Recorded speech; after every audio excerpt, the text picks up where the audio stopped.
Robin Williams died yesterday. I had gone for a walk with one of the dogs. I come back and my wife said something like, "You're gonna shit yourself" or something. She had TV on and there was an update there.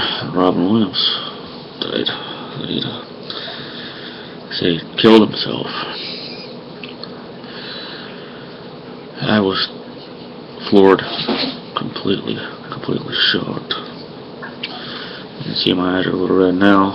Today, this morning, reading the news stories and reading people's celebrity tributes on Twitter. It's just heartbreaking.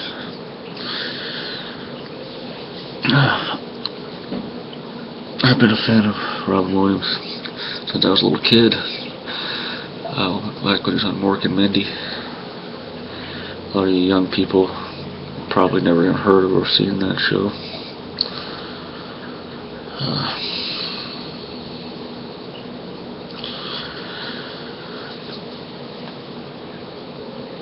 He had a comedy album, Live at the Met. I regret not buying that CD years back when I wanted to. Just to go to Joe Nardone's Gallery Sound. I was going to buy it and I didn't. He was just one of a kind. He was always on. He was, like a little spark of energy. It was just crazy. Imagine a chipmunk eating like a bag of crack. I mean, that was Robin Williams on stage, interviews. He was just wound up all the time. But you could see, ever since, maybe Flubber, that something was bothering him. You could tell he was depressed. Now, I'm speaking as a person who understands mental illness. I have been depressed for probably 28 years. But you have to make the conscious decision to not kill yourself. You have to will yourself to live every day. I have a kid, so I'm not going to off myself. I've thought about it many times in the past. I've attempted it, not half-heartedly maybe. Robin Williams, this one of the biggest shocks of my life.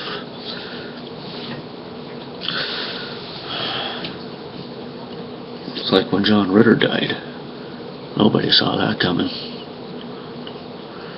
John Candy, different story, is a little bit overweight. He smoked cigars. Yeah, still. And going back to the 80s, John Belushi.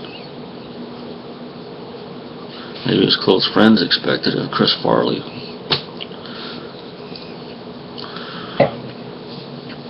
Phil Hartman, that one just blew my mind. I was beside myself. I couldn't believe that. But Robin Williams, maybe his sitcom getting canceled was the final straw. Who knows? But he's obviously something that's been bothering him for years. You can see his comedy, his film performances have kind of changed.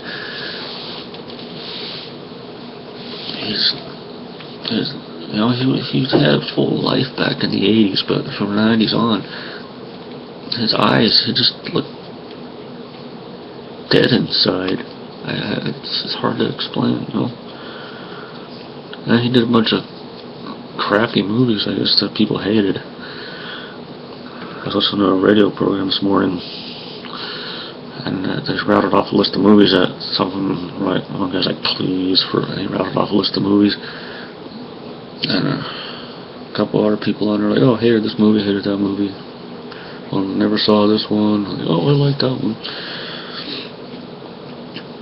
Now, there's been a lot of his films that I wanted to see that I haven't got around to seeing yet, like Patch Adams and Bicentennial Man.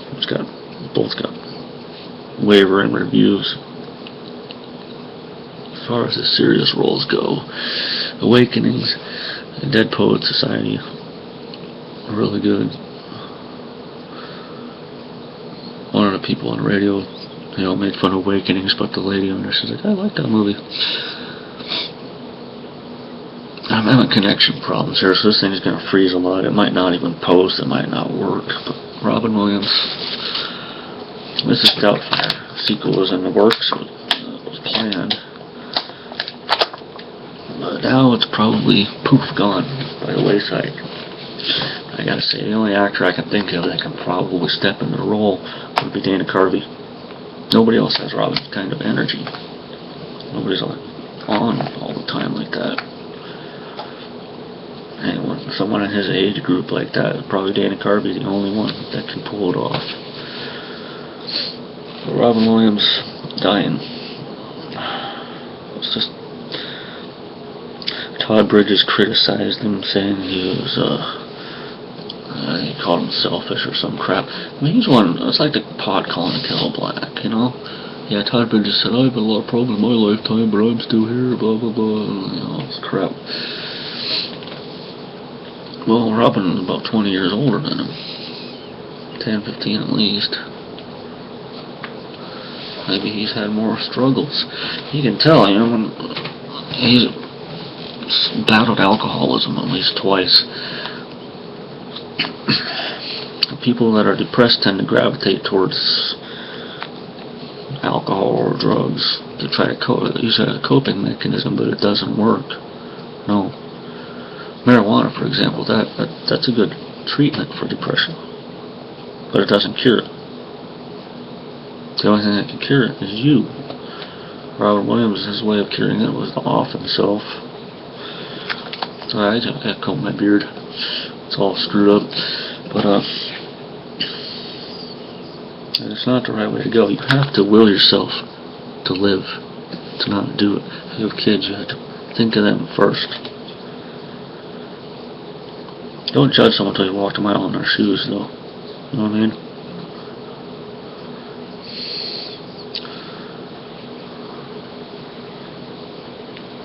I don't know.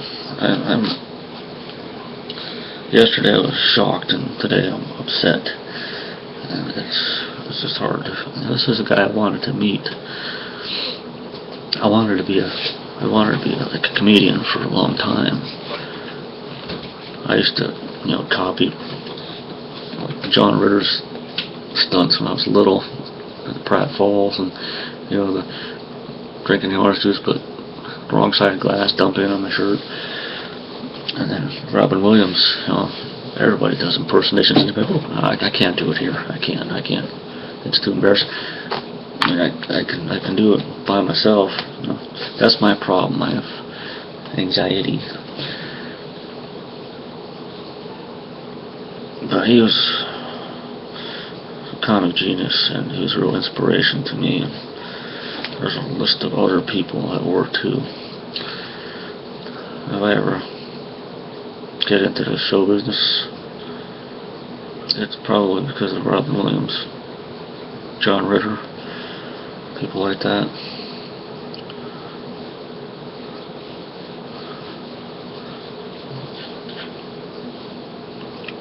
See, I've been a fan of physical comedy most of my life, but Robin Williams had a different brand of humor. His was, you know, intelligent and insane, and he just has a whole mix. He's like a bomb went off.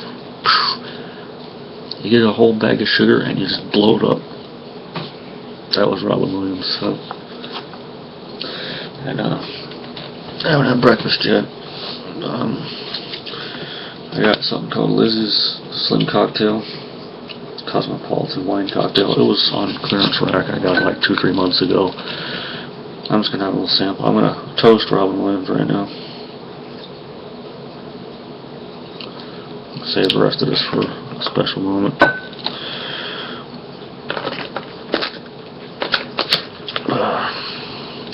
To Robin Williams, thank you for all the laughs and for all the entertainment and for being one of the most unique individuals to ever set foot on this planet. And I'll never forget you.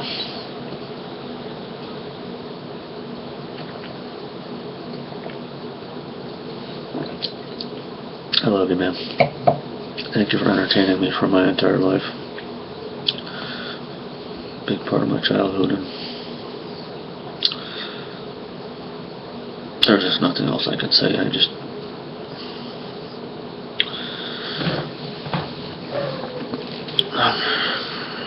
It was really one of the best in my book. One of the best. One of a kind. Rest in peace. I'm sorry. I couldn't find peace here on Earth.